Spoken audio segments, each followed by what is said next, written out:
नमस्कार, यो हो न्यूज 24 टेलिभिजन न्यूज 8 मा स्वागत छ।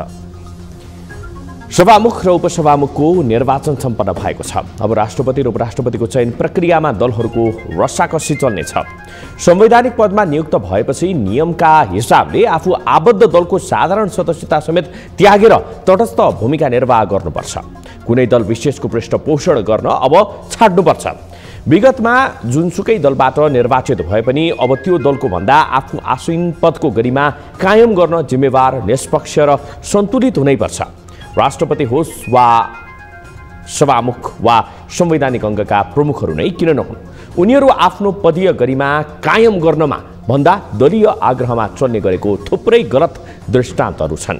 पदीय मर्यादा कायम गर्नुको सट्टा पदको गरिमा धुलो पिठो पार्ने काम भएको छ। सभामुख र उपसभामुख कुन पार्टीले पाउने भन्ने लुछाचुडीको चरण आजबाट सकिएको छ। अब राष्ट्रपति र उपराष्ट्रपति कुन पार्टीले पाउने भन्नेमा हानाथाप चर्को पर्नेछ। कार्यकारी पदहरूमा दलहरूको चर्को हानाथाप हुनुलाई स्वाभाविक मान्न सकिन्छ, तर सेरेमोनियल अर्थात् आलङ्कारिक पदहरूमा जसरी छिना झप्टीको स्थिति छ त्यो असल नियतबाट प्रेरित छैन। संवैधानिक आयोगहरूमा पनि आफ्ना मान्छे भर्ती गर्न दलहरूको उस्तै अस्वस्थ प्रतिस्पर्धा हुने गर्छ। विधिवत चल्नुपर्ने राज्यका अङ्गहरू र संवैधानिक पदहरूलाई दलको आग्रहमा चलाउनका लागि निर्लज्ज प्रतिस्पर्धा हुने गरेको छ। दलहरूले अवांछित एवं असंवैधानिक आकांक्षा पूरा गर्नुलाई नै आफ्नो प्रतिष्ठा जस्तो ठानेका छन्, जुन देश, जनता र विधिको शासनका लागि दुर्भाग्यको विषय हो। अब न्यूज 8 का हेडलाइन्स। कांग्रेस की मुक्ता कुमारीलाई पराजित गर्दै रासोपाकी इन्दिरा उपसभामुख निर्वाचित। दलीय व्हिपका कारण सांसदको स्वविवेकीय भूमिका खुम्चिएको भन्दै बहस सुरु। स्वविवेकमा बन्देज लगाउन नहुनेमा जोड। प्रभावकारी र अनि मर्यादित।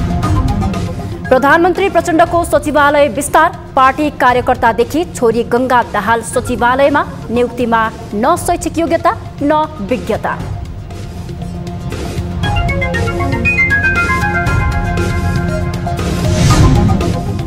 पदीय मर्यादा विपरीत तल्लो स्तरको भनाभनमा उत्रिए काठमाडौँ महानगरका मेयर बालेन शाह। चुनावी प्रतिबद्धता पूरा गर्नमा भन्दा एकपछि अर्को तमासा खडा गर्नमै मेयरको जोड। आशा गरिएका मेयरले आउँदा चुनावमा स्वतन्त्रको मोह घटाउने चिन्ता।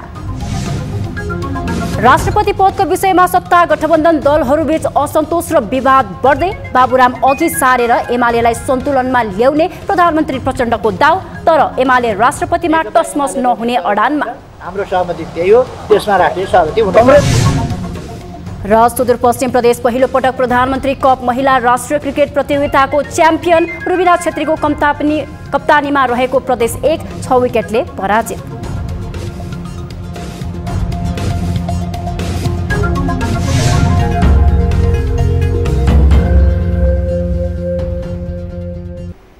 हामी निरन्तर न्यूजमा छौं। राष्ट्रिय स्वतन्त्र पार्टीकी सांसद इन्दिरा राणा मगर प्रतिनिधि सभाको उपसभामुख पदमा निर्वाचित भएकी छिन्। शनिबार बसेको प्रतिनिधि सभाको बैठकमा सत्तारूढ दलहरूको साझा उम्मेद्वार रहेकी राणा मगर प्रतिनिधि सभाको उपसभामुख पदमा निर्वाचित भएकी हुन्। राणालाई उपसभामुख पदमा निर्वाचित गरियोस् भन्ने प्रस्तावको पक्षमा 166 मत प्राप्त भएको थियो भने प्रतिस्पर्धी नेपाली कांग्रेसकी मुक्ता कुमारी यादवले 97 मत प्राप्त गरिन्। 263 सांसदले भाग लिएको निर्वाचनमा 1 मत तटस्थ रहेको थियो। सभामुख देवराज घिमिरेले प्रतिनिधि सभामा बहाल रहेका सांसदहरूको बहुमत प्राप्त गरेकाले राणा मगर प्रतिनिधि सभाको उपसभामुख पदमा निर्वाचित भएको घोषणा गरे। उपसभामुख राणाले पदीय जिम्मेवारी इमानदारीताका साथ निभाउने प्रतिबद्धता व्यक्त गरेकी छन्। उपसभामुखमा निर्वाचित भए लगत्तै उनले विपक्षी दलका सांसदहरूले उठाएका इस्युहरूलाई सभामुखसँग सहकार्य गरेर सम्बोधन गर्न आफ्नो इमानदार प्रयास रहने बताइन्। नेपालको संविधानले जुन व्यवस्था गरेको भूमिकालाई म इमानदारी साथ निभाउनेछु। सम्पूर्ण अब विभिन्न पार्टीका गठबन्धनकादेखि लिएर विपक्षी पार्टीका सम्पूर्ण मान्यज्यूहरूले उठाएका इस्युहरूलाई चाहिँ मैले एकदम इमानदारीता साथ तटस्थ भएर त्यसमा हाम्रा जुन सम्मानीय सभामुखज्यूसँग सहकार्य गरेर उहाँलाई सहजीकरण गर्ने र अझ प्रभावकारी र अनि मर्यादित र सुसंस्कृत गर्ने काम गर्नेछु। गत माघ 5 गते सत्तारूढ दलहरूकै समर्थनमा एमाले सांसद घिमिरे सभामुखमा निर्वाचित भएका घिमिरेको अध्यक्षतामा संसद बैठक सञ्चालन भएको थियो। सत्तारूढ दलहरूबीच राष्ट्रपति एमालेलाई र उपराष्ट्रपति पद माओवादी केन्द्रलाई दिने सहमति पनि यसअघि नै भइसकेको छ। तर प्रधानमन्त्री पुष्पकमल दाहाललाई विश्वासको मत दिएको नल काङ्ग्रेसले पनि राष्ट्रपति पदमा दाबी कायमै राखेको छ। सत्तारूढ माओवादी केन्द्रको समर्थनमा आफ्नो पार्टीले राष्ट्रपति पाउने आशमा कांग्रेस रहेको छ। कानूनले संसदमा उपस्थित सांसदहरूले अनिवार्य दलको व्हिप मान्नुपर्ने व्यवस्था गरेको छ। सरकार गठनदेखि बजेट पारित तथा राष्ट्रिय अन्तर्राष्ट्रिय विषयहरूमा दलको व्हिप लाग्दछ। सांसदहरूले राष्ट्रिय अन्तर्राष्ट्रिय विषयहरूमा राष्ट्रिय हित वा अहितको निर्णय गर्ने छुट समेत पाउँदैनन्। संसदमा उपस्थित भएर विषयको पक्ष विपक्षमा बहस गर्नुको औचित्यमाथि नै पार्टीले प्रश्न उठाउँछ। एक रिपोर्ट। संसदीय व्यवस्थामा दलीय प्रतिनिधित्व गर्ने सांसदहरू हरेक विषयमा पार्टीको बन्धनमा बाँधिन्छन्। सार्वभौम संसदमा आफ्नो क्षेत्रको प्रतिनिधित्व गर्ने सांसदहरू राष्ट्रिय विषयमा जानकार हुन्छन्। सम्भवतः कुन मुद्दा राष्ट्रिय हितमा छ र कुन अहितमा छ छुट्याउन पनि उनीहरू नसक्ने होइनन्। तर जब अङ्कगणितीय कुरा आउँछ दलको व्हिपमा बाँधिन उनीहरू बाध्य हुन्छन्। राजनीतिक दल सम्बन्धी ऐन 2073 को दफा 28 ले सरकार गठन, बजेट, सरकारको नीति तथा कार्यक्रम पारित र राष्ट्रिय वा अन्तर्राष्ट्रिय विषयमा सांसदहरूलाई दलको व्हिप लाग्ने व्यवस्था नै गरेको छ। पालना नगरेको खण्डमा उनीहरूलाई दलले कारबाही गर्दै सांसदको भूमिकाबाटै हटाउन सक्दछ। राष्ट्रिय तथा अन्तर्राष्ट्रिय महत्त्वका विषयमा संसदमा उभिएर बहस गर्न सक्ने सांसदहरूलाई निर्णयार्थ प्रस्तुत हुने समयमा भने दलको स्वार्थ अनुसार प्रस्तुत हुनुपर्ने बाध्यकारी कानूनप्रति उनीहरूले असहमति जनाउन थालेका छन्। यत्रो घण्टा चलिरहेछ, हुने त्यही 2-4 जना नेताले गएर के कुरामा सबैले छाप लगाउने होला, किन पार्टीको व्हिप छ, व्हिपकै आदेशमा हिँड्नुपर्ने होला, यो बेकारी यो कर काण्डमा किन यति टाइम लिएको, दुनियाँलाई ठग्नलाई हो कि? सायद मलाई लाग्छ यदि व्हिप फटाइदियो एउटा नर्मल चुनाव गर्ने भने धेरै व्यक्तिहरू क्रस गर्छ, धेरै व्यक्तिहरूले आफ्ना पार्टीभन्दा उठेर सायद निर्णय लिन्छ।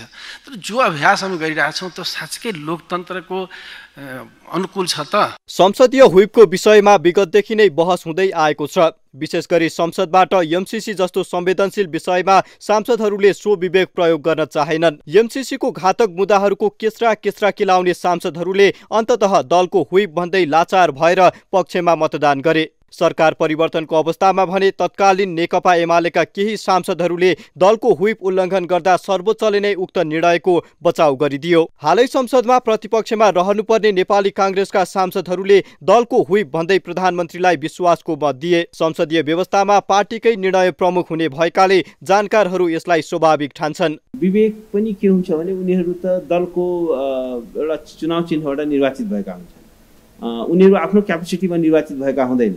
जसो भन्नु न, जो स्वतन्त्र भएर निर्वाचित भएको छ उसलाई कुनै पनि लगाम हुँदैन, किनभने ऊ आफ्नो क्यापेसिटीमा आफ्नो बलबुतामा निर्वाचित भएको हुन्छ र आफ्नो धारणा स्पष्ट रूपमा राख्न सक्छ। भाइटल इस्युजमा खालि केही प्रश्नहरू यस्ता हुन्छन् जसले दलको आधारभूत स्वार्थलाई त्यति धेरै असर पर्दैन। त्यस्तो स्थितिमा सांसदहरूलाई दलले खुला छोडिदिन्छ। दलको तर्फबाट संसदमा प्रतिनिधित्व गरिरहेका सांसदहरूलाई स्वतन्त्र छाड्नुपर्छ भन्ने पक्कै होइन, तर हरेक विषयमा दलको निर्णय भन्दै आफ्नो कर्तव्यबाट पछि हट्ने छुट सांसदहरूलाई हुनु हुँदैन। दलगत निर्णयकै अधीन हुने हो भने संसदमा पक्ष विपक्षमा बहस गर्नुको औचित्यमाथि नै प्रश्न उठ्न सक्छ। अर्कोतर्फ सांसदहरूको विवेक र निर्णयको अधिकारमाथि नै बन्देज लागेको देखिन्छ। न्युज 24 टेलिभिजनका लागि क्यामेरामा अशोक मानन्धरका साथमा टिभी जर्नलिस्ट सुजन चालिसे, काठमाडौँ। राष्ट्रिय स्वतन्त्र पार्टीबाट समानुपातिक सांसद इन्दिरा राणा मगर शनिबार उपसभामुख पदमा निर्वाचित भइन्। कारागारका बन्दी जीवन बिताएका बालबालिकाहरूको आमा बनेर सेवा गर्दै आएकी उनी नेपालमा राष्ट्रिय राजनीतिक व्यथितितर्फ अघि बढेको भन्दै 6 महिना अघि मात्रै राजनीतिमा लागेकी हुन्। लामो समयको समाजसेवापछि राजनीतिमा जोडिए लगत्तै व्यवस्थापिकामा सहज प्रवेश पाएकी इन्दिराले संसदमा जिम्मेवार ढङ्गले भूमिका निर्वाह गर्ने प्रतिबद्धता जनाएकी छिन्। एक रिपोर्ट। राष्ट्रिय स्वतन्त्र पार्टीकी सांसद इन्दिरा राणा संघीय संसदको तल्लो सदन अर्थात् प्रतिनिधि सभाको उपसभामुखमा चुनिएकी छन्। नेपाली कांग्रेसकी मुक्ता कुमारी यादवलाई पराजित गर्दै इन्दिरा उपसभामुख चुनिएकी हुन्।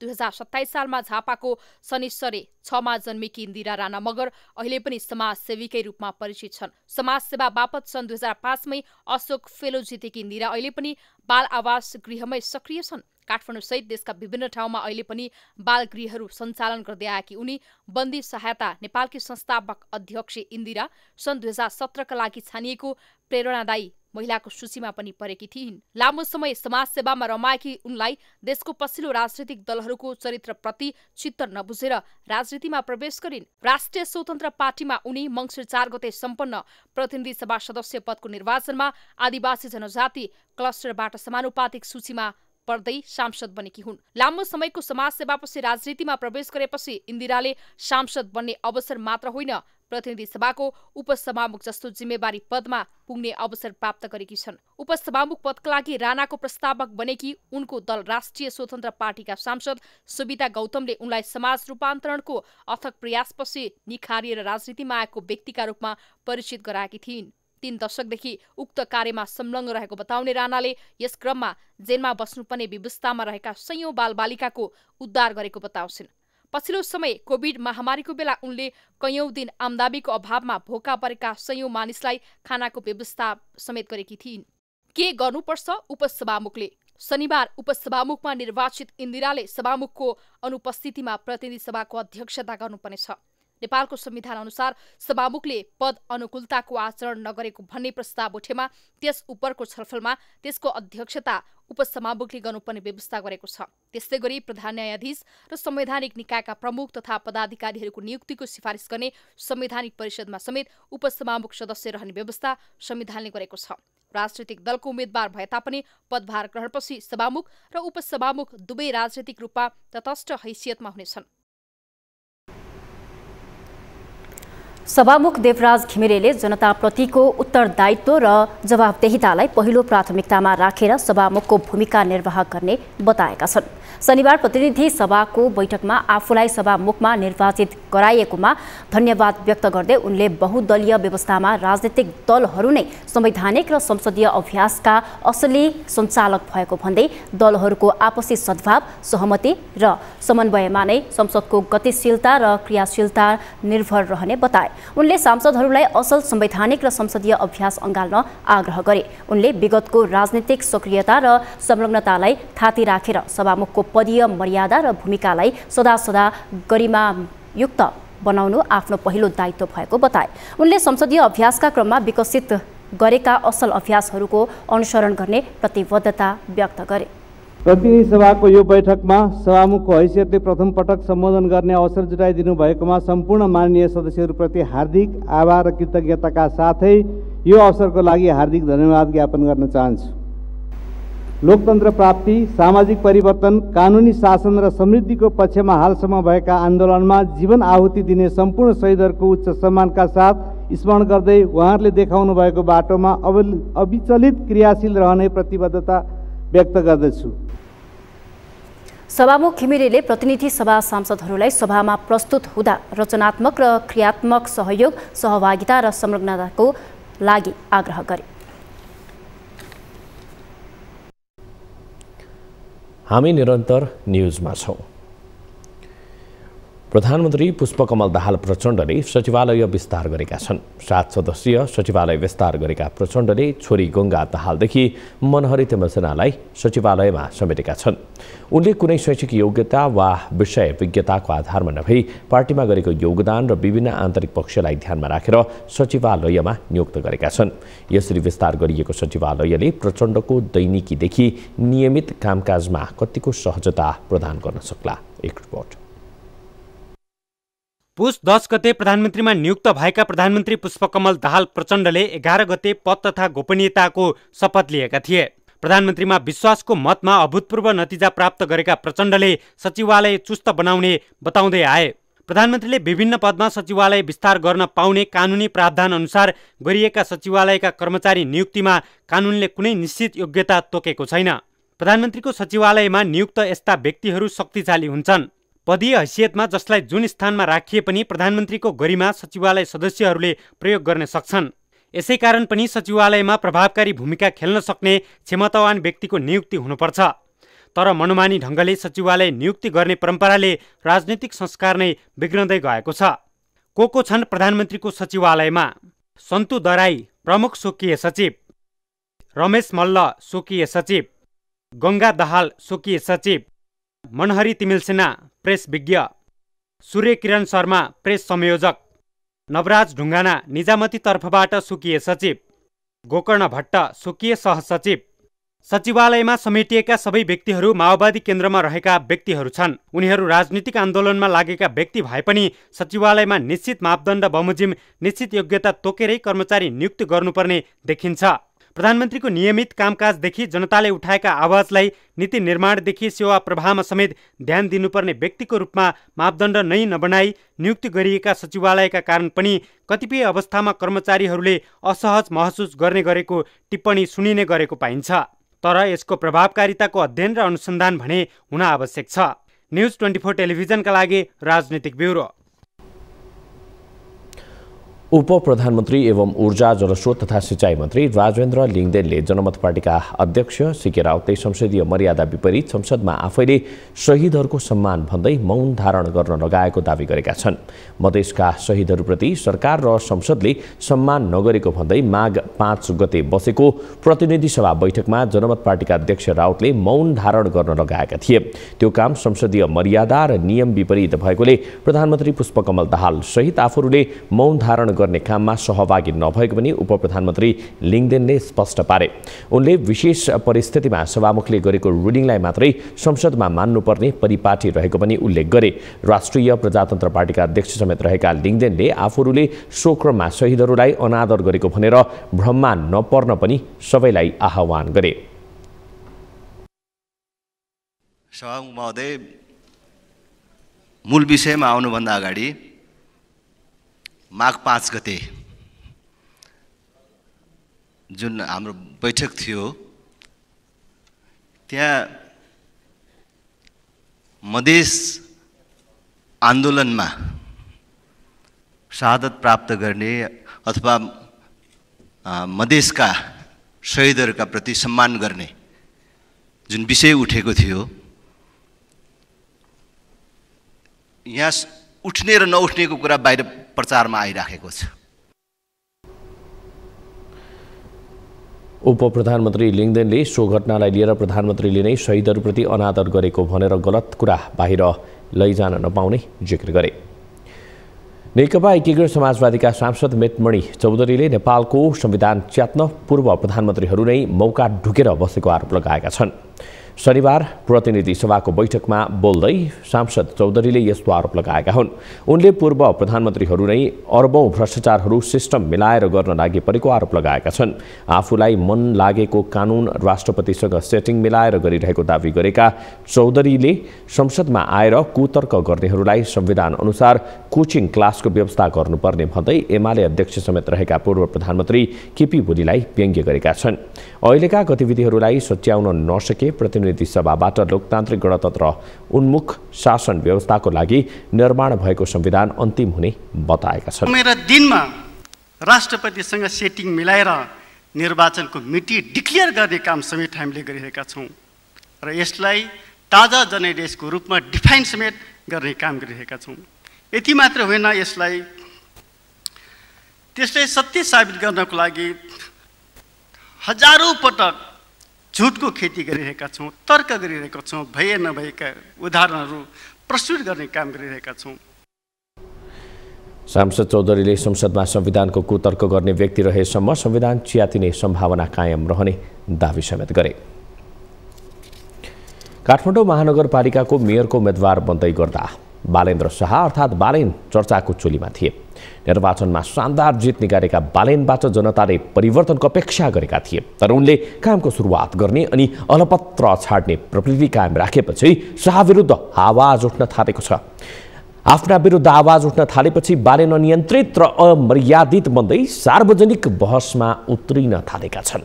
एक रिपोर्ट। काठमाडौँलाई नमुना महानगर बनाउने नारा दिएर चुनाव जितेका बालेनमाथि विभिन्न कोणबाट टिप्पणी सुरु भएको छ। प्रश्नबाट भाग्न खोजेको आरोपसहित ससाना विषयमा पनि आफै प्रतिक्रियामा उत्रिन थालेपछि बालेनले पदीय मर्यादा नै भुलेको आरोपसहित उनी विरुद्ध आवाज उठ्न थालेको छ। मिडिया र अधिकारकर्मीलाई भेट्नै नमान्ने बालेन प्रश्नबाट भाग्न थालेका छन्। चुनावअघि मिडियादेखि सबै पक्षसँग सबैभन्दा सहज र सजिला पात्र बालेन कसरी यस्तो बन्न पुगे? उनलाई समर्थन गर्दै चुनाव जिताउन सहयोग गरेकाहरूले प्रश्न गर्न थालेका छन्। बालेनका पछिल्ला कदम भावनात्मक बढी व्यावहारिक कम देखिन थालेका छन्।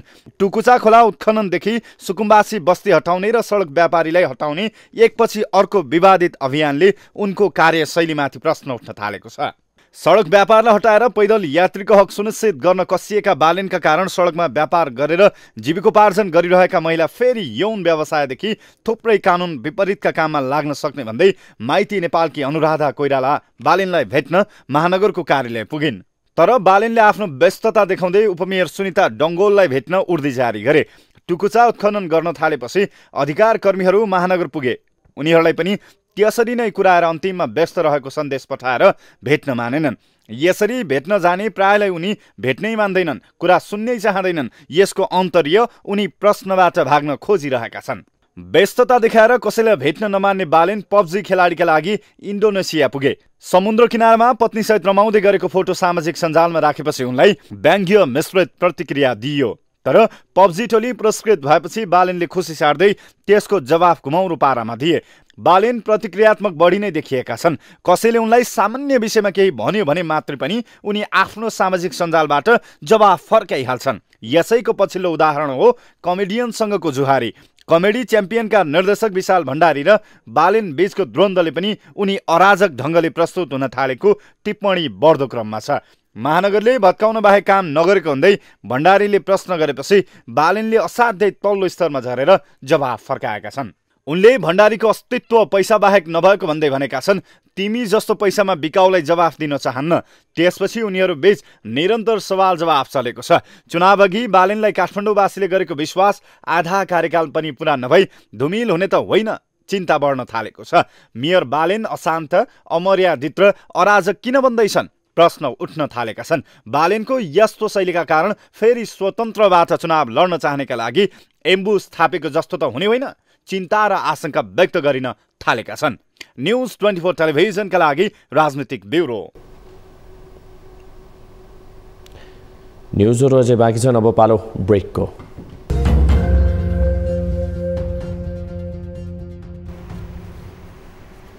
हामी निरन्तर न्युजमा छौँ। हत्या अभियोगमा प्रहरीको फरार सूचीमा रहेका एमाले सांसद लक्ष्मी महतो कोइरी गृहमन्त्री रवि लामिछानेको टाउको दुखाइको विषय बनेका छन्। कोइरी संसदमा उपस्थित भएर प्रधानमन्त्री पुष्पकमल दाहाल प्रचण्डलाई विश्वासको मत दिएपछि उनलाई पक्राउ गर्नुको साटो आफ्नो सरकारलाई विश्वासको मत दिँदा मुखदर्शक बनेको आरोपसहित गृहमन्त्री लामिछानेको विरोध सुरु भएको छ। विरोधका स्वरहरू घन्किन थालेपछि उनले पक्राउ गर्न निर्देशन दिएको देखि प्रहरीले पक्राउ गर्न आलटाल गर्न खोजेको संकेत सहितको विज्ञप्ति जारी गरे। यस्तै कारण अहिले लामिछानेमाथिको आक्रमणसँगै कोइरीको खोजी तीव्र बन्दै गएको छ। एक रिपोर्ट। शुक्रबार गृह मन्त्रालयले फरार सांसद लक्ष्मी महतोलाई पक्राउ गर्न प्रहरी प्रधान कार्यालयलाई लिखित निर्देशन दिएको थियो। हत्या अभियोगमा अदालतले पक्राउ आदेश दिएका सांसद खुलेआम हिँड्दा पनि गृहमन्त्रीले अनदेखा गरिरहेको भन्दै चौतर्फी आलोचना भएपछि गृह प्रशासन लिखित निर्देशनको डण्डा चलाउन बाध्य भयो। साथै शनिबार गृहमन्त्री लामिछानेले सामाजिक सञ्जालमा लेखेका छन्, पुराना फरारहरू समातिन्छन् मात्र होइन, धेरै नयाँ अनुहारहरू फरार हुन नपाउन् भन्ने कुराको हेक्का छ। हिजो बोलेका शब्दको हेक्का छ। भोट माग्दा गरेका बाचाहरूको हेक्का छ। मिडियाको हेडलाइन त म बदल्न सक्दिनँ, तर जनताको लाइफलाइन बदल्न मेहनत गर्दैछु। धुलो धेरै छ, पुरानो छ, थोरै पर्खिनु चाहिँ पर्छ। गृहमन्त्रीले सामाजिक सञ्जाल मार्फत स्पष्टीकरण दिए पनि आलोचनाका स्वरहरू रोकिएनन्। शनिबार प्रतिनिधि सभामा कांग्रेस सांसद रामहरि खतिवड़ाले फरार सांसदलाई पक्राउ गर भन्दा गृहमन्त्रीले केटाकेटीपन प्रदर्शन गरेको आरोप लगाए। उनले के देशको प्रहरीले गृहमन्त्रीलाई टेर्न छोडेको हो भन्दै प्रश्न समेत गरेका छन्। प्रेस विज्ञप्तिबाट अपराधी खोज्ने परिपाटीको विकास भयो भने मुलुक कहाँ जाने हो? सभामुख महोदय, बडा चिन्ताको विषय बनेको छ सभामुख महोदय। गृहमन्त्री बालपनको बाल केटाकेटीपनको सदस्य प्रदर्शन त्यहाँ गर्नु भएन। के देशको गृहमन्त्रीलाई प्रहरी प्रशासनले टेर्न छोडेको हो? मौखिक रूपमा सूचना दिँदा कोही अपराधीलाई पक्राउ नगर्ने परम्पराको सिर्जना भएको हो? फरार भनिएका सांसद कोइरी यसअघि शपथ खान र प्रधानमन्त्रीलाई विश्वासको मत दिएन संसदमा उपस्थित भए पनि पक्राउ परेनन्। जुन कुराको चौतर्फी विरोध हुन थालेपछि गृहमन्त्रीले निर्देशन दिएको बहानामा जोगिन खोजे। नेपाल प्रहरीका पूर्व डीआईजी केशव अधिकारी ती सांसद फरार नभई प्रशासनकै संरक्षणमा रहेको भन्दै मन्त्रालयले पत्र काटेर प्रचारबाजी गर्नु अनुचित भएको बताउँछन्। नेपाल प्रहरीलाई तपाईको त्यही बेला नै नेताहरूले चाहिँ नि खुला काम गर्न दिएको भए बाटोमा लाग्ने म्याद बाहेक, निजलाई पक्राउ गर्नको लागि बाटोमा लाग्ने म्याद बाहेक पुलिसले 2 मिनेटमै समाउन सक्थ्यो। अहिले पनि त्यो व्यक्ति कहाँ छ उसको बारेमा नेपाल प्रहरीसँग यथेष्ट सूचना छ जस्तो मलाई लाग्छ। कुनै पनि व्यक्ति प्रहरीको फरार सूचीमा रहनु भनेकै भेटेको स्थानबाट पक्राउ गर्नु भन्ने हो। अझ उच्च अदालतले पक्राउ गर्न आदेश दिएको व्यक्तिलाई कारबाही गर्न कुनै कानुनी अडचन छैन। तर पनि आजसम्म उनी प्रहरीको नियन्त्रणभन्दा बाहिर हुनु पक्कै पनि सत्ता र शक्ति नै प्रमुख कारण हो भन्नेमा आशंका छैन। प्रधानमन्त्रीलाई विश्वासको मत पनि दिँदाखेरि पनि ती व्यक्ति पक्राउ नपर्नु भनेको राजनीतिक रूपमा प्रहरी प्रशासनलाई प्रभावमा पारेर दबावमा पारेर कोइरीलाई पक्राउ नगराइएको हो। अब त्यसमा सबभन्दा बढी के देखिन्छ भने उनी अहिले सत्तालाई समर्थन गरिरहेको नेकपा एमालेका सांसदहरू त्यो नै पक्षबाट पक्कै पनि दबाव आएर प्रहरीले दबावको आधारमा उनलाई पक्राउ नगरेको देखिन्छ। प्रहरीले जानकारी प्राप्त नगरेको, कोइरी त्यहाँ आउँदैनन्, आएका छन् या छैनन् भन्ने होइन। सशस्त्र प्रहरीका तत्कालीन असै थमन विकको हत्या अभियोग लागेका कोइरी 72-1बाट निर्वाचित एमाले सांसद हुन्। सत्ता गठबन्धनको प्रमुख दल एमालेका सांसदलाई चलाउँदा भोलिका दिनमा लामिछानेको मन्त्री पद नजाला भन्न सकिन्न। यति मात्रै होइन, भोलिका दिनमा सर्वोच्चमा विचाराधीन मुद्दामा असर गर्ने देखेरै गृहमन्त्री लामिछाने यति बेला कोइरी प्रकरणमा रक्षात्मक बन्दै गएको आरोप लाग्न थालेको छ। संसदमा आफूले देखेको तर सभामुखबाट रुलिङ नहुँदा पक्राउ गर्न नसकिएको जवाफ दिएपछि लामिछाने विरुद्ध विरोधका स्वरहरू थप बलियो बन्दै गएका छन्। उनले यही आवाजलाई केही कम गर्न सकिन्छ कि भन्ने अपेक्षा बोकेर सार्वजनिक गर्न लगाइएको विज्ञप्तिका कारण उनी झन् संसदको घेराबन्दीमा पर्न थालेका छन्। न्यूज 24 टेलिभिजनका लागि क्यामेरामा प्रभात थापाका साथमा टिभी जर्नलिस्ट शीतल रिजाल, काठमाडौँ। सत्ता गठबन्धन दलभित्र शक्ति सङ्घर्ष उत्कर्षमा पुगेको छ। गठबन्धनकै सहमति अनुसार एमालेले सभामुख पाइसकेको छ। राष्ट्रपति एमालेकै भागमा छ, तर प्रधानमन्त्री पुष्पकमल दाहाल प्रचण्डले 2.5 वर्षपछि सरकारको नेतृत्व एमालेलाई नै दिएपछिको अवस्था बारेमा हिसाब किताब थालेका छन्। एमालेले सबै पद हत्याएर कतै माओवादीलाई नै समस्यामा त पार्दैन। प्रचण्डले विभिन्न कोणबाट जोड घटाउ गर्न थालेका हुन्। यसैको पछिल्लो रूप हो डाक्टर बाबुराम भट्टराईलाई राष्ट्रपतिका लागि कांग्रेसको समर्थनमा अघि सार्ने हल्ला। के यस्तो समीकरण बन्ला? एक रिपोर्ट। संसदको सबैभन्दा ठूलो दल भए तापनि सत्ताबाट बाहिरिएको कांग्रेस एमाले माओवादी केन्द्रको गठजोड भत्काउन प्रयासरत छ। यसैका कारण कांग्रेस अस्थिर बन्न थालेको छ। कांग्रेस जति अस्थिर बन्दै गएको छ उति नै प्रधानमन्त्री प्रचण्ड एमालेसँग सत्ता सङ्घर्ष चर्काउने बाटो पाइरहेका छन्। कांग्रेससँग मिलेर एमालेको सत्तामा हस्तक्षेपकारी रणनीतिमा ब्रेक लगाउने ध्याउन्नेमा रहेका प्रचण्डले राष्ट्रिय सहमतिको विषय उठाउन छाडेका छैनन्। उपराष्ट्रपतिको कुरो चाहिँ अझै समय बाँकी छ। हामी सत्ता साझेदार र मैले पनि सकेसम्म कुनै एउटा समझदारी बन्दी हुन्थ्यो भन्नेतिर कोसिस छ। हामी त्यो कोसिस जारी राख्छौँ। प्रचण्डले राष्ट्रिय सहमतिको विषय उठाउँदा एमाले अध्यक्ष केपी ओलीले एमालेले राष्ट्रपतिमा उम्मेद्वार उठाउने र त्यसलाई राष्ट्रिय सहमतिको रूपमा अघि सार्नुपर्ने भन्दै जवाब फर्काइरहेका छन्। एकदम राष्ट्रिय सहमति हुनुपर्छ राष्ट्रपतिमा। नेकपा एमालेले उम्मेद्वार उठाउँछ, हाम्रो सहमति त्यही हो, त्यसमा राष्ट्रिय सहमति हुनुपर्छ। प्रधानमन्त्री प्रचण्ड एमालेको तरबार घाँटीमा झुन्ड्याएर सत्ता चलाइरहेका छन्। एमाले अध्यक्ष ओलीसँग विश्वस्त हुन नसक्दा र कङ्ग्रेस पनि सत्ता समीकरण फुटाउन सक्रिय बन्दा केही राहत त महसुस भएको छ, तर यसको दीर्घकालीन असर रहन्न कि भन्ने पीर प्रचण्ड स्वयंलाई छ। यही कारण प्रचण्डले पार्टी एकताको अन्तिम तयारीमा रहेको दल नेपाल समाजवादी पार्टीका अध्यक्ष डाक्टर बाबुराम भट्टराईलाई राष्ट्रपतिको उम्मेद्वारको रूपमा अघि सार्ने तयारीमा जुटेका छन्। तर पूर्व सहमति अनुसार राष्ट्रपतिको उम्मेद्वार एमालेको हुने देखिन्छ। यस्तो अवस्थामा कङ्ग्रेससँग नेसपाको गठजोड मिसाएर राष्ट्रपतिको उम्मेद्वार बनाउने र त्यसलाई सर्वमान्य बनाउन भूमिका खेल्न सकिन्छ कि भन्ने नयाँ प्रयोगमा प्रचण्ड जुटेका छन्। तर यो बाटो त्यति सहज भने देखिन्न। राष्ट्रपति एमालेले 5 वर्ष र प्रधानमन्त्री सभामुखमा आलोपालो भनिए पनि ओलीले पाइसकेको पद नछाडे के हुन्छ भन्ने विश्लेषणका आधारमा पनि प्रचण्डले सक्रियता बढाएका छन्। तर यसले कस्तो रूप लिन्छ त्यो हेर्न भने केही दिन कुर्नै पर्नेछ। न्युज 24 टेलिभिजनका लागि राजनीतिक ब्युरो।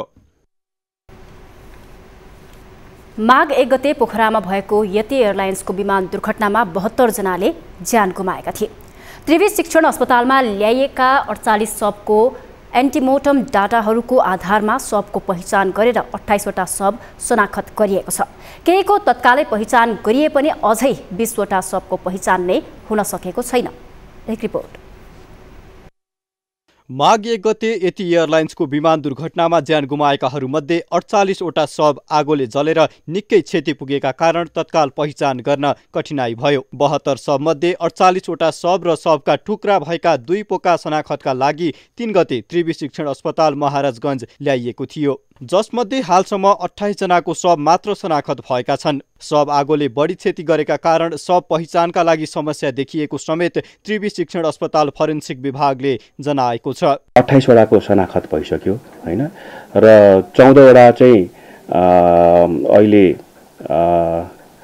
के रे रिलिजको लागि चाहिँ तयारीमा छ र बाँकी 14 वटा चाहिँ स्टोरको लागि स्टोरेजको लागि चाहिँ अब त्यो पनि बिस्तारै रिलिज हुन्छ, किनभने उनीहरू त्यो सबहरूको चाहिँ पहिचान भइसकेको छ र अब बाँकी पहिचान हुनु बाँकी चाहिँ 20 वटाको चाहिँ हामीले चाहिँ भेरिफाई गर्न बाँकी छ। यति विमानमा मृत्यु भएकाहरूको शव पहिचानका लागि एन्टिमोर्टम डाटाहरूको प्रयोग गरिएको छ। एन्टिमोर्टम डाटा भन्नाले मृत्यु हुनुभन्दा अगाडिका दाँत, शरीर लगायतको बनावट कस्तो थियो भनेर थाहा पाउनु हो। कुनै पनि दुर्घटनामा परेका व्यक्तिको परिवारका आधारमा एन्टिमोर्टम डाटाको प्रयोग गर्न सकिने फोरेन्सिक विज्ञ बताउँछन्। तर यो विधिबाट शव पहिचान गर्न नसकिएको अवस्थामा भने शवको डिएनए परीक्षण गर्नुपर्ने हुन्छ।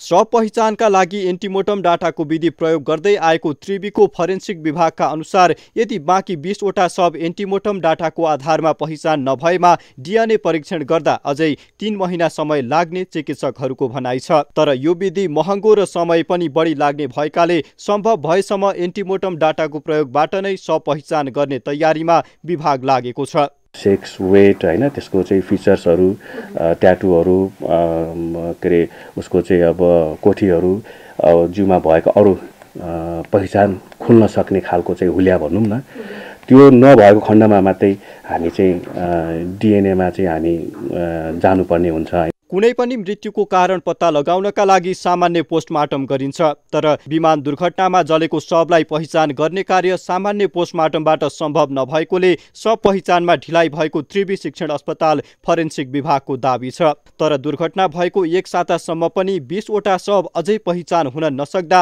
मृतकका परिवारलाई भने पीडा थपिएको छ। न्युज 24 टेलिभिजनका लागि क्यामेरामा महेश्वर केसीका साथमा टिभी जर्नलिस्ट त्रिगुणा भट्टराई बस्नेत, काठमाडौँ। हामी निरन्तर न्युजमा छौँ। सम्पादक समाज नेपालले यो वर्षको गोविन्द वियोगी पत्रकारिता पुरस्कार न्युज 24 टेलिभिजनका पत्रकार नवराज चारिसेलाई प्रदान गरेको छ। शनिबार गोविन्द वियोगी पत्रकारिता अध्ययन केन्द्र शिवपुरीमा आयोजित कार्यक्रममा पूर्व प्रधानमन्त्री डाक्टर बाबुराम भट्टराईले 2 दशकदेखि पत्रकारितामा क्रियाशील रहेका सञ्चारकर्मी चालिसेलाई वियोगी पत्रकारिता पुरस्कार प्रदान गरेका हुन्। त्यसैगरी गोविन्द वियोगी विशेष पत्रकारिता पुरस्कारबाट नेपाल फेस अनलाइनका सम्पादक माधव पौडेललाई प्रदान गरिएको छ। त्यसैगरी पत्रकारिता क्षेत्रमा महत्त्वपूर्ण योगदान पुर्याएका वरिष्ठ पत्रकार खेलध्वज थापा, बुध राणा, सञ्चारिका समूहकी अध्यक्ष बिमला तुमखेवा र वरिष्ठ टेलिभिजन सञ्चारकर्मी निर शाहलाई सम्मान गरिएको छ। पुरस्कार वितरण कार्यक्रममा बोल्दै पूर्व प्रधानमन्त्री भट्टराईले नेपाली राजनीतिमा सत्ता सङ्घर्षमा विभिन्न अवस्था र पक्षहरूको विश्लेषण गरे। त्यति बेला पनि पहिले जनमानस, त्यसपछि झिल्को, पृष्ठभूमि, छानबिन लगायतका पत्रिकाको सम्पादक भएर मैले पनि काम गर्ने गर्थेँ र त्यति बेला गोविन्द वियोगी जस्तो यो पत्रकारिता नेपालका क्षेत्रकै अग्रणी व्यक्तित्व मध्येमा उहाँ हुनुहुन्थ्यो र उहाँको सङ्गत गर्ने उहाँबाट सिक्ने अवसर पनि मलाई प्राप्त थियो। त्यस अर्थमा पनि उहाँप्रति श्रद्धा व्यक्त गर्न पाउँदा असम्मानित व्यक्तित्व जो आज यहाँ सम्मानित हुनुभएको छ। कार्यक्रममा नेकपा एमालेका नेता पूर्व मन्त्री अमृत कुमार बोहराले नेपालको प्रजातन्त्र र लोकतन्त्र र नागरिक स्वतन्त्रतामा पत्रकारिताको भूमिकाको चर्चा गरेका थिए। देख्नुभयो त्यो सम्पादकीयले सारा पत्रकारिता क्षेत्रलाई चाहिँ त्यसले तरङ्गित बनाए, त्यसले आकर्षित गरेर हामीलाई त्यो आन्दोलनको भण्डाफोर गर्न यसरी मद्दत गरेको थियो र त्यो गुण मैले कहिले पनि बिर्सिन्न। जब म तिस्कारको भूमिमा, त्यो शहीदहरूको भूमिमा पाइला टेक्छु, मैले गोविन्द वियोगीजीको सम्पूर्ण यथार्थमा चित्र, तस्बिर, उहाँले भनेका, उहाँले गरेका प्रत्येक क्रियाकलापहरूको मैले सम्झना गर्न पुग्दछु। बागमती प्रदेशका सांसद बहादुर लामाले लोकतन्त्रको लागि मिडिया जगतले निर्वाह गरेको योगदानको चर्चा गरेका थिए। कार्यक्रममा गोविन्द वियोगी पत्रकारिता पुरस्कारबाट सम्मानित पत्रकार चारिसेले नेपाली पत्रकारिताले नेपालको लोकतन्त्र र परिवर्तनको पक्षमा निर्वाह गरेको भूमिकाको चर्चा गरे। गोविन्द वियोगी दाइको नामको पत्रकारिता पुरस्कार पाउँदै गर्दा मलाई अत्यन्तै एउटा पत्रकारिताप्रतिको जिम्मेवारी, यसप्रतिको यो बोझ अत्यन्तै ठुलो बोझिलो भारी भएको छ। यो भारी मैले बोक्न सक्छु सक्दैन थाहा छैन, तर पनि दाइहरूले, अग्रजहरूले, यहाँले चाहिँ यो पुराउनु भएको विवेकलाई चाहिँ म एकदम इमानका साथ तपाईँको विवेकलाई खेर जान दिने छैन। कार्यक्रममा गोविन्द वियोगी पत्रकारिता केन्द्रका संरक्षक किरण वैद्य, सम्पादक समाज नेपालका अध्यक्ष पुरू रिसाल, महासचिव श्याम डोटेल, पत्रकार जुनार बाबु बस्नेत र माधव दुलालले नेपाली पत्रकारिता जगतले निर्वाह गरेको भूमिकाको चर्चा गरेका थिए। अब बिजनेस न्युज।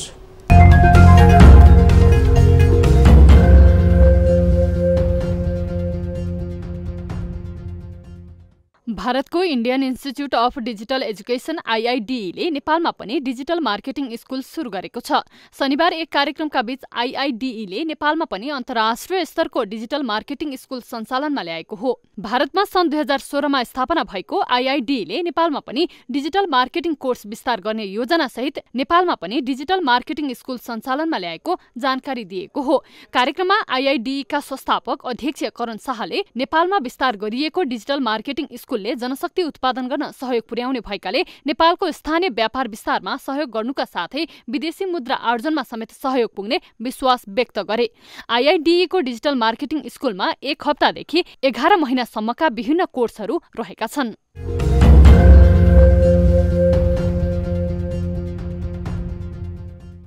हाल देशमा बढिरहेको जाडोलाई मध्यनजर गर्दै सूर्यज्योति लाइफ इन्स्योरेन्स कम्पनी लिमिटेडले देशका विभिन्न स्थानहरूमा सूर्यज्योतिको न्यानोपन भन्ने अभियान सञ्चालन गरी कम्बल तथा न्यानो कपडा वितरण गरेको छ।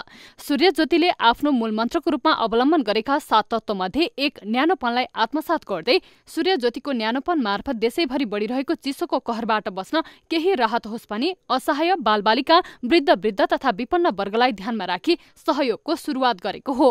सूर्यज्योतिको उक्त कार्यक्रम ललितपुरको साधो बाटोबाट नेपाल स्नेहिका सत्प्रयास नामक संस्थामा सञ्चालन गरिएको थियो। साथै गुल्मीमा बौद्धिक, बहिरा, अपाङ्गता भएका विद्यार्थी भाइ बहिनीहरूलाई न्यानो कपडा वितरण र माझीगाउँ बलिथुमका विभिन्न परिवारलाई न्यानो कपडा वितरण गरिएको थियो।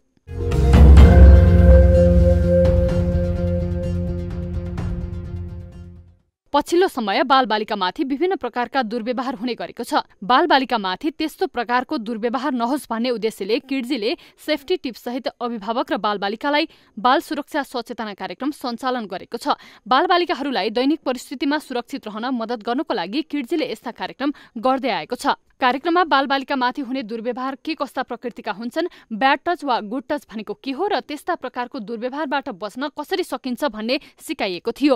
कार्यक्रममा विभिन्न संस्थाका विशिष्ट व्यक्तित्वको साथै सरकारवालाहरूको उपस्थिति रहेको थियो।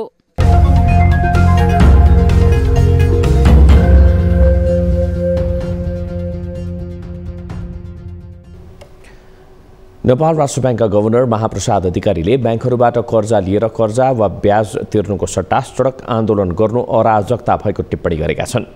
शनिबार कृषि विकास ब्याङ्कको 56औं वार्षिक साधारण सभामा बोल्दै गभर्नर अधिकारीले ब्याङ्कहरूबाट कर्जा लिने र कर्जा तिर्नुको सट्टा सडकमा उफ्रिएर नतिर्ने गरेको भन्दै सङ्गठित रूपमा ब्याङ्कबाट लिएको कर्जा तिर्नु पर्दैन भन्नु अराजकताको माथिल्लो रूप भएको बताए। उनले वाणिज्य ब्याङ्कहरूको अधिकांश कर्जा सर्वसाधारणको निक्षेप भएको भन्दै कर्जा नतिर्दा समग्र वित्तीय क्षेत्रको विश्वसनीयता तथा वित्तीय स्थायित्वमा समस्या आउने उल्लेख गरे। व्यवसायी वा उद्यमीले लिएको कर्जा निश्चित समयभित्र तिर्ने स्वीकार गरेर लिएकोले कर्जा नतिर्नु वित्तीय अपराध हुने उनको भनाइ छ।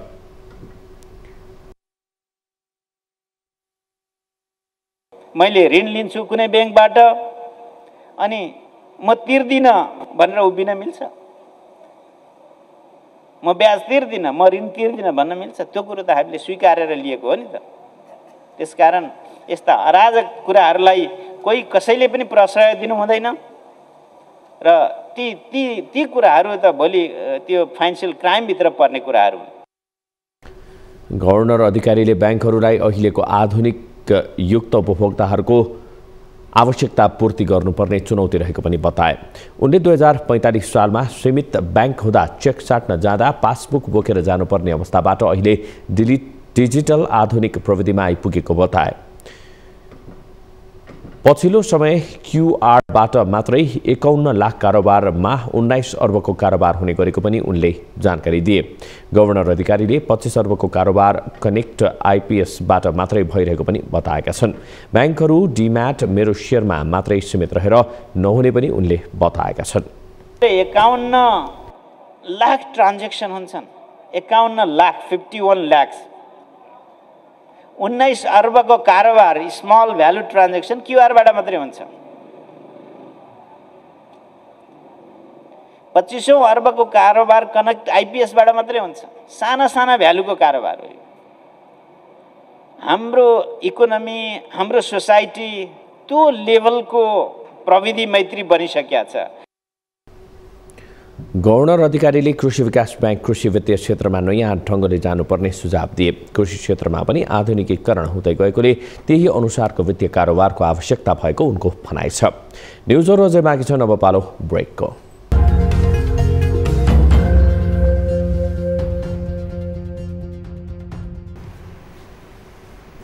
हामी निरन्तर न्युजमा छौँ। अब स्पोर्ट्स न्युज।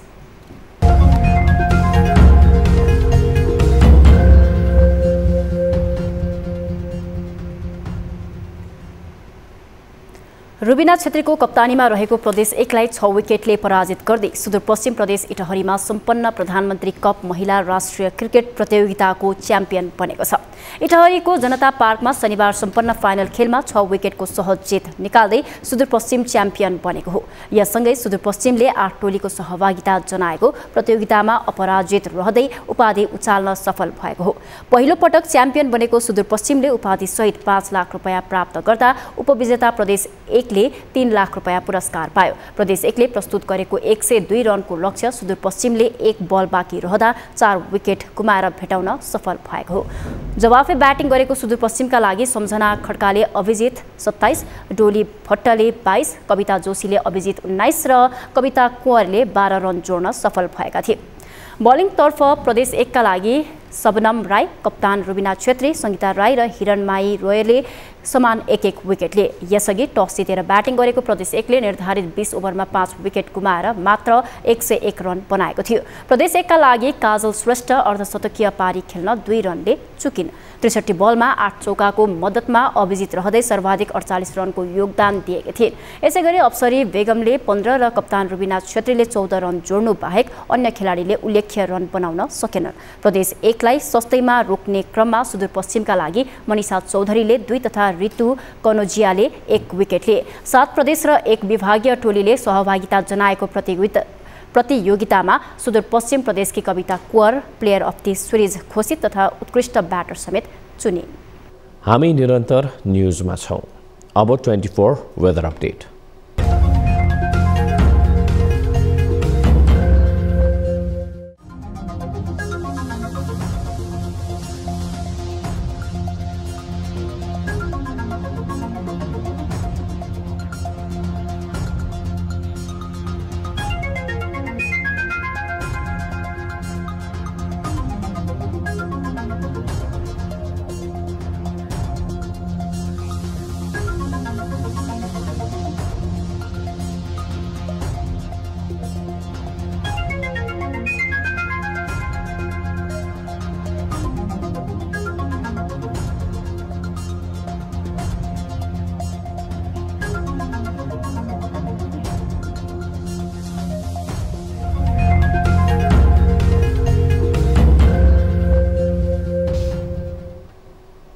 अब न्यूज 8 को अन्त्यमा पुनः हेडलाइन्स। कांग्रेसकी मुक्ता कुमारीलाई पराजित गर्दै राष्ट्रपाकी इन्दिरा उपसभामुख निर्वाचित। दलीय व्हिपका कारण सांसदको स्वविवेकीय भूमिका खुम्चिएको भन्दै बहस सुरु। स्वविवेकमा बन्देज लगाउन नहुनेमा जोड। सहजीकरण गर्ने र अझ प्रभावकारी र अनि मर्यादित।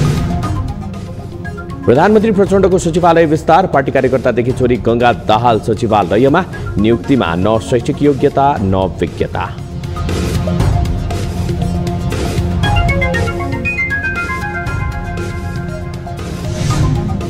पदीय मर्यादा विपरीत तल्लो स्तरको भनाभनमा उत्रिए काठमाडौँ महानगरका मेयर बालेन शाह। चुनावी प्रतिबद्धता पूरा गर्नमा भन्दा पनि एकपछि अर्को तमासा खडा गर्नमै मेयरको जोड। आशा गरिएका मेयरले आउँदा चुनावमा स्वतन्त्रको मोह घटाउने चिन्ता। राष्ट्रपति पदको विषयमा सत्ता गठबन्धन दलहरूबीच असन्तोष र विवाद बढ्दै। बाबुराम अघि सारेर एमालेलाई सन्तुलनमा ल्याउने प्रधानमन्त्री प्रचण्डको दाउ। तर एमाले राष्ट्रपतिमा टसमस नहुने अडानमा। नेकपा एमाले उम्मेदवार उठाउँछ, हाम्रो सहमति त्यही हो, त्यसमा राष्ट्रिय सहमति हुनुपर्छ। र सुदूरपश्चिम प्रदेश पहिलो पटक प्रधानमन्त्री कप महिला राष्ट्रिय क्रिकेट प्रतियोगिताको च्याम्पियन रुबिना छेत्रीको कप्तानीमा रहेको प्रदेश 1-6 विकेटले पराजित।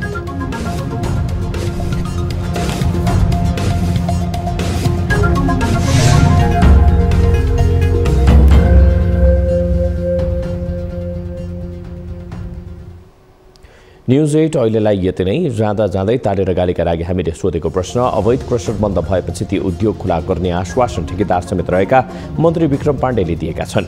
यस्तो आश्वासन पूरा होला हुन्छ भन्नेले तालीमा र हुन्न भन्नेले गालीमा भोट गर्नुहोला। हाम्रो पात्रको एपमा गएर तारेर गालीका लागि भोट गर्न सक्नुहुनेछ।